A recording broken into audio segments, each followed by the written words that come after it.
오늘 저희에게 주시는 하나님의 말씀은 열왕기상 5장부터 7장까지의 말씀입니다.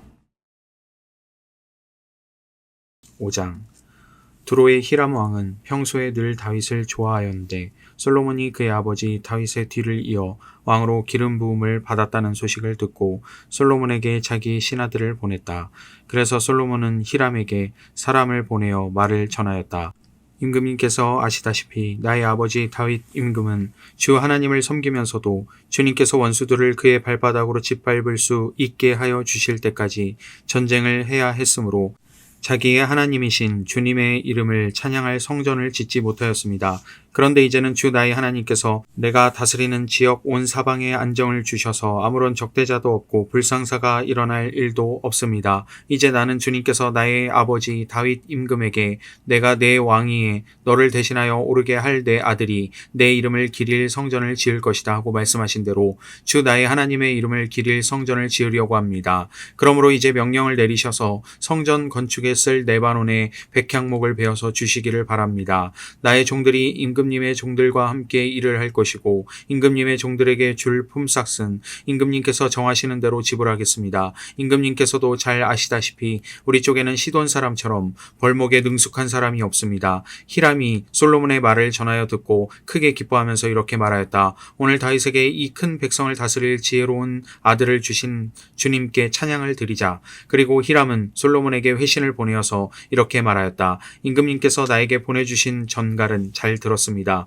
백향목뿐만 아니라 잣나무도 원하시는 대로 드리겠습니다. 나의 종들이 레바논에서부터 바다에까지 나무를 운반하고 바다의 뗏목으로 띄워서 임금님께서 나에게 말씀하신 곳까지 보내고 그곳에서 그 나무를 풀어 놓을 것입니다. 그러면 임금님께서는 끌어올리기만 하시면 됩니다. 그리고 그 값으로 내가 바라는 것은 나의 왕실에서 쓸 먹거리를 제공하여 주시는 것입니다. 이렇게 하여서 히람은 백향목 제목과 잣나무 제목을 솔로몬이 원하는 대로 다 보내주었다. 솔로몬은 히람에게 왕실에서 쓸 먹거리로 밀 2만 섬과 짜낸 기름 20섬을 보내주었다. 솔로몬은 해마다 히람에게 이렇게 하였다. 주님께서는 약속하신 그 말씀대로 솔로몬에게 지혜를 주셔서 히람과 솔로몬 사이에는 평화가 있었다. 그리고 그 둘은 조약도 맺었다. 솔로몬 왕은 이스라엘 전국에서 노무자를 불러 모았는데 그 수는 3만 명이나 되었다. 그는 그들을 한 달에 10,000명씩 번갈아 레바논으로 보내어 한 달은 레바논에서 일을 하게 하고 두 달은 본국에서 일을 하게 하였다. 노역부의 책임자는 아돈이람이었다. 솔로몬에게는 짐을 운반하는 사람이 7만 명이 있었고 산에서 채석하는 사람이 8만 명이 있었다. 그 밖에 작업을 감독하는 솔로몬의 관리 가운데는 책임자만 해도 3,300명이었다. 그들은 공사장에서 노동하는 사람을 통솔하였다. 왕은 명령을 내려서 다듬은 돌로 성전의 기초를 놓으려고 크고 값진 돌을 채석하게 하였다. 그리하여 솔로몬의 건축자들과 히람의 건축자들과 그발 사람들은 돌을 다듬었고 성전을 건축하는 데 쓸 목재와 석재를 준비하였다. 6장. 이스라엘 자손이 이집트 땅에서 나온 지 480년, 솔로몬이 이스라엘의 왕이 된 지 4년째 되는 해 12월 곧 둘째 달에 솔로몬은 주님의 성전을 짓기 시작하였다. 솔로몬 왕이 주님께 지어 바친 성전은 길이가 60자이고 너비가 20자이고 높이가 30자이다. 성전의 본당 앞에 있는 현관은 그 길이가 20자로서 그 본당의 너비와 똑같고 그 너비는 성전 본당 밖으로 10자를 더 달아냈다. 그리고 그는 성전 벽에다가 붙박이 창을 만들었는데 바깥쪽을 안쪽보다 좁게 만들었다. 그리고 그 사방에 골방을 만들었다. 성전의 벽 곧 본당 양 옆과 뒤로는 쭉 돌아가면서 3층으로 다락을 만들었다. 아래층에 있는 다락은 그 너비가 5자이고 가운데층에 있는 다락은 그 너비가 6자이고 3층에 있는 다락은 그 너비가 7자이다. 이것은 성전 바깥으로 돌아가면서 턱을 내어서 골방의 석가래가 성전의 벽에 박히지 않게 하였다. 돌은 채석장에서 잘 다듬어낸 것을 썼으므로 막상 성전을 지을 때에는 망치나 정 등 새로 만든 어떠한 연장 소리도 성전에서는 전혀 들리지 않았다. 가운데 층에 있는 골방으로 들어가는 문은 성전의 남쪽 측면에 있으며 나사 모양의 층계를 따라서 가운데 층으로 올라가게 하였다. 또 가운데 층에서부터 3층까지도 나사 모양의 층계를 따라서 올라가게 하였다. 이렇게 해서 그는 성전 짓기를 완성하였다. 성전의 천장은 백향목 석가래와 널판지로 덮었다. 또한 성전 전체에다가 돌아가면서 높이가 저마다 5자씩 되는 다락을 지었는데 백향목 들보로 성전에 연결하였다. 주님께서 솔로몬에게 말씀하셨다. 드디어 내가 성전을 짓기 시작하였구나. 내가 내 법도와 율례를 따르고 또 나의 계명에 순종하여 그대로 그것을 지키면 내가 내 아버지 다윗에게 약속한 바를 내게서 이루겠다. 또한 나는 이스라엘 자손과 더불어 그들 가운데서 함께 살겠고 내 백성 이스라엘을 결코 버리지 않겠다. 솔로몬이 성전 짓기를 마쳤다. 성전의 안쪽 벽에는 바닥에서 천장에 닿기까지 벽 전체에 백향목 널빤지를 입히고 성전의 바닥에는 잣나무 널빤지를 깔았다. 성전 뒤쪽에서 앞쪽으로 20자를 재어서 바닥에서부터 천장의 석가래에 이르기까지 백향목 널빤지로 가로막아서 성전의 내실 곧 지성소를 만들었다. 내실 앞에 있는 성전의 외실은 그 길이가 40자였다. 성전 안쪽 벽에 입힌 백향목에는 호리병 모양 박과 활짝 핀 꽃 모양을 새겼는데 전체가 백향목이라서 석재는 하나도 보이지 않았다. 성전 안에는 주님의 언약궤를 놓아둘 내실을 마련하였다. 성전의 내실 곧 지성소는 길이가 20자, 너비가 20자, 높이가 20자이고 순금으로 입혔으며 백향목 제단에도 순금으로 입혔다. 솔로몬은 성전 내부도 순금으로 입히고 지성소 앞에는 금사슬을 들이었으며 그 지성소를 모두 금으로 입혔다. 그래서 그는 온 성전을 빠진 곳이 전혀 없도록 금으로 입혔다. 심지어는 성소에 속하여 있는 제단들까지도 모두 금으로 입혔다. 그는 지성소 안에 올리브 나무로 2개의 그룹을 만들었는데 높이는 각각 10자이다. 그 한 그룹의 한쪽 날개는 5자, 그룹의 다른 쪽 날개 역시 5자이다. 그 날개 한쪽 끝으로부터 다른 쪽 날개의 끝까지는 10자이다. 두 번째 그룹도 10자이며 두 그룹이 같은 치수와 모양이었다. 이쪽 그룹의 높이도 10자이고 저쪽 것도 10자이다. 솔로몬은 그 그룹들을 지성소의 가장 깊숙한 곳에 놓았다. 그룹들의 날개는 펴져 있어서 이쪽 그룹의 한 날개가 저쪽 벽에 닿았고 저쪽 그룹의 한 날개는 이쪽 벽에 닿았다. 그리고 지성소의 중앙에서 그들의 다른 날개들은 서로 닿아 있었다. 그는 이 그룹에도 금으로 입혔다. 그는 성전의 지성소와 외실의 벽으로 돌아가면서 그룹의 형상과 종려나무와 활짝 핀 꽃 모양을 새겼다. 또 그 성전의 지성소와 외실 마루에도 금으로 입혔다. 지성소 어귀에는 올리브 나무로 문을 2짝 만들고 그 임방과 문설주는 오각형으로 만들었다. 그리고 올리브 나무로 만든 문 2짝에는 그룹의 형상과 종려나무와 활짝 핀 꽃 모양을 새겼는데 그룹 모양과 종려나무 모양 위에도 금으로 입혔다. 또 올리브 나무로 본당의 외실 어귀를 만들었는데 그 문설주는 사각형으로 만들었다. 그리고 잣나무로 만든 2개의 문이 있는데 한쪽의 문도 2부분으로 접히고 다른 문도 2부분으로 접히게 되어 있었다. 그 위에 그룹들과 종려나무와 활짝 핀 꽃 모양을 새겼는데 그 위에 고루고루 금을 입혔다. 또 성전 앞에다가 안뜰을 만들었는데 안뜰 벽은 잘 다듬은 돌 3켜와 두꺼운 백향목 판자 1켜로 벽을 쳤다. 주님의 성전 기초를 놓은 것은 솔로몬의 통치 제4년 12월이고 성전이 그 세밀한 부분까지 설계한 대로 완공된 것은 제11년 불월 곧 8째 달이다. 솔로몬이 성전을 건축하는 데는 7해가 걸렸다.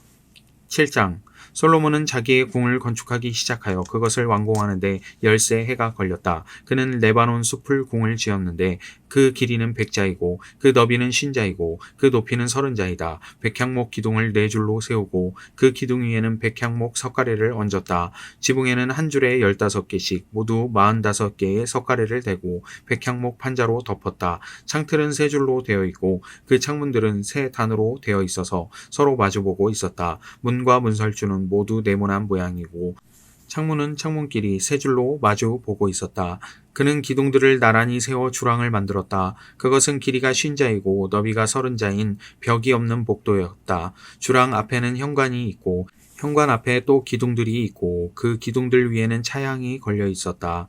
또 그는 옥좌실 곧 재판정을 짓고 그 마루를 모두 백향목으로 깔았다. 자기가 있을 왕궁은 재판정 뒤에 있는 다른 뜰에 지었는데 그 건축 양식은 다른 건물들의 건축 양식과 서로 비슷하였다. 또 솔로몬은 이것과 같은 궁전을 그가 결혼하여 아내로 맞아들인 바로의 딸에게도 지어주었다. 왕궁을 포함한 모든 건물은 치수를 재어서 깎은 귀한 돌, 앞뒤를 톱으로 자른 값진 돌들로 지었는데 기초에서부터 갓돌까지 또 바깥은 물론이고 건물 안에 큰 뜰까지 다 그러한 재료를 써서 지었다. 기초를 놓을 때에도 값진 큰 돌들을 놓았는데 어떤 돌은 10자나 되고 어떤 돌은 8자나 되었다. 기초를 다진 다음에는 그 위에다가 치수를 재어서 잘 다듬은 값진 돌과 백향목으로 벽을 올렸다. 왕궁 뜰의 담이나 주님의 성전 뜰 안뜰의 담이나 성전의 어기 현관의 담은 모두 잘 다듬은 돌 3켜와 두꺼운 백향목 판자 1켜를 놓아서 쌓았다. 솔로몬 왕은 사람을 보내어서 두로에서 후람을 불러왔는데 그는 납달리 지파에 속한 과부의 아들이다. 그의 아버지는 두로 사람으로서 노세의 대장장이다. 그는 노세를 다루는 일에는 뛰어난 지혜와 기술과 전문 지식을 두루 갖춘 사람이었다. 그가 솔로몬 왕에게 불려와서 공사를 거의 도맡아 하였다. 그는 2개의 노세 기둥을 만들었다. 둘 다 18자 높이에 12자 둘레였다. 그는 또 2 기둥의 꼭대기에 얹어 놓을 2개의 기둥머리를 놋을 녹여 부어서 만들었는데 그 기둥머리는 둘 다 꼭 같이 높이가 5자이다. 기둥 꼭대기에 얹은 기둥머리를 장식하려고 바둑판 모양으로 얽은 그물과 사슬 모양의 고리를 각각 7개씩 만들었다. 이렇게 2 기둥을 만들고 나서 기둥 꼭대기에 얹은 기둥머리를 장식하였다. 놋쇠로 성류를 만들고 그물에다가 성류를 2줄로 늘어뜨려서 기둥머리를 장식하였다. 기둥 꼭대기에 얹은 기둥머리는 그 높이가 넉 자이다. 나리꽃 모양으로 만들었는데 사슬 장식 위에 둥그렇게 돌출된 부분에다가 얹었다. 기둥머리는 놋쇠로 만든 성류 200개가 둥그렇게 열을 지어 있었다. 다른 기둥머리도 마찬가지였다. 후람은 이렇게 해서 만든 2 기둥을 성전의 현관에다가 세웠다. 오른쪽 기둥을 세우고 그 이름을 야긴이라 하였고 왼쪽 기둥을 세우고 그 이름을 보아스라고 하였다. 그 다음에 기둥들의 꼭대기에는 나리꽃 모양으로 만든 기둥 머리를 얹었는데 이렇게 해서 후람은 기둥 세우는 일을 마쳤다. 그 다음에 후람은 놋쇠를 부어서 바다 모양의 물통을 만들었는데 그 바다 모양 물통은 지름이 10자, 높이가 5자, 둘레가 30자이고 둥근 모양을 한 물통이었다. 그 가장자리 아래로는 돌아가면서 놋쇠로 만든 호리병 모양의 박이 있는데 이것들은 놋쇠를 부어서 바다 모양 물통을 만들 때에 2줄로 부어서 만든 것이다.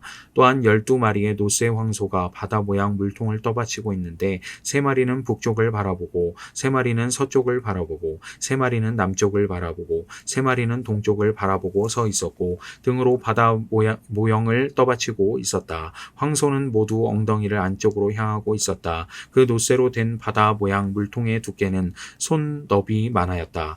그 테두리에는 나리꽃 봉오리 모양으로 잔의 테두리처럼 둥글게 만들었다. 그 용량은 물을 2000마일 정도 담을 수 있는 것이었다. 그는 또 놋으로 받침대를 10개 만들었는데 받침대마다 길이가 넉자, 너비가 넉자, 높이가 석자이다. 받침대의 구조는 다음과 같다. 받침대는 판자, 테두리를 가지고 있고 그 테두리는 틀 사이에 끼어 있었다. 틀 사이에 낀 판자 테두리 위에다가는 사자와 소와 그룹을 그려 넣었다. 사자와 소의 위아래로는 화한 무늬를 새겨 넣었다. 그리고 각 받침대에는 4개의 놋쇠 바퀴와 놋쇠 축과 4개의 다리를 달았다. 그 4개의 다리는 놋쇠 대야 아래에서 어깨 모양의 받침두리를 괴고 있었다. 이 받침두리들은 화한 무늬의 맞은 쪽에서 녹여 부어서 만든 것이었다. 그 아가리는 받침두리 안에서 위로 1자 높이로 솟아나와 있는데 그 아가리는 지름이 1자 반으로 둥글게 받침두리와 같은 모양으로 되어 있었고 그 아가리에는 돌아가면서 새긴 것이 있었다. 그러나 그 테두리 판자들은 네모지고 둥글지 않았다. 그 테두리 판자의 아래로는 4개의 바퀴를 달고 바퀴의 축은 받침대 안에다 넣었다. 바퀴 하나의 높이는 1자 반이었다. 그 바퀴의 구조는 말이 끄는 전차 바퀴의 구조와 같았다. 바퀴의 축과 테두리와 바퀴살과 그 축의 통은 모두 놋쇠를 녹여 부어서 만든 것 것이었다. 그리고 받침대의 네 귀퉁이에는 어깨 모양의 받침두리가 4개 붙어 있었는데 그 받침대에서 받침두리가 잇따라 나와 있었다. 받침대 꼭대기에는 반자 높이의 테두리가 둥글게 둘려 있고 또 받침대 아래에는 바퀴축인 버팀대와 테두리 판자들이 연결되어 있었다. 바퀴축인 버팀대 판자와 테두리 판자 위에 빈 곳에는 그룹과 사자와 종려나무를 활짝 핀 꽃 모양과 함께 새겼다. 그는 이러한 방식으로 받침대 10개를 만들었는데 모두가 같은 치수와 같은 양식으로 일일이 부어서 만들었다. 또 그는 노쇠로 대야 10개를 만들었다. 대야마다 물을 40말씩 담을 수 있었다. 대야들의 지름은 넉자이다. 받침대 10개에는 모두 대야 하나씩을 달았다. 받침대 5개는 성전의 오른쪽에 5개는 성전의 왼쪽에 놓았고 바다 모양 물통은 성전 오른쪽의 동남쪽 모퉁이에 놓았다. 후람은 또 솥과 부삭과 피 뿌리는 대접을 만들었다. 이렇게 후람은 솔로몬 왕이 주님의 성전에다가 해 놓으라고 시킨 모든 일을 마쳤다. 그가 만든 것들은 2기둥과 그 2기둥 꼭대기에 얹은 둥근 공 모양을 한 기둥 머리 둘과 그 2기둥 꼭대기에 있는 공 모양을 한 기둥 머리에 씌운 그물 2개와 기둥 꼭대기에 있는 공 모양을 한 기둥 머리에 씌운 각 그물에다가 2줄로 장식한 석류 400개와 또 받침대 10개와 받침대 위에 놓을 대야 10개와 바다 모양 물통 1개와 그 바다 모양 물통 아래에 받쳐놓은 황소 모양 12개와 솥과 부삭과 피 뿌리는 대접들이다. 후람이 솔로몬 왕을 도와서 만든 주님의 성전의 이 모든 기구는 모두 광택나는 노쇠로 만든 것이다. 왕은 이 기구들을 숫꽃과 사르단 사이에 있는 요단 계곡의 진흙에 부어서 만들게 하였다. 이 기구들이 너무 많아서 솔로몬이 그 무게를 달지 못하였으므로 여기에 사용된 노쇠의 무게는 아무도 모른다. 솔로몬은 또 주님의 성전 안에다가 돌 기구를 만들었는데 곧 금 제단과 빵을 차려 놓는 금으로 만든 상과 또 등잔대들 곧 지성소 앞에 오른쪽에 5 왼쪽에 5개씩 놓을 순금 등잔대들과 금으로 만든 꽃 장식과 등잔과 부집개와 순금으로 된 잔과 심지 다듬는 집게와 피 뿌리는 대접과 향로와 불 옮기는 그릇과 내실 곧 지성소 문에 다는 금 돌저기와 성전의 바깥문에 다는 금 돌저기들이다. 이렇게 해서 솔로몬 왕은 주님의 성전을 짓는 모든 일을 완성하였다. 솔로몬은 그의 아버지 다윗이 거룩하게 구별해서 바친 성물 곧 은과 금과 기구들을 가져다가 주님의 성전 창고에 넣었다. 아멘. 오늘도 평안한 하루 되시기 바랍니다.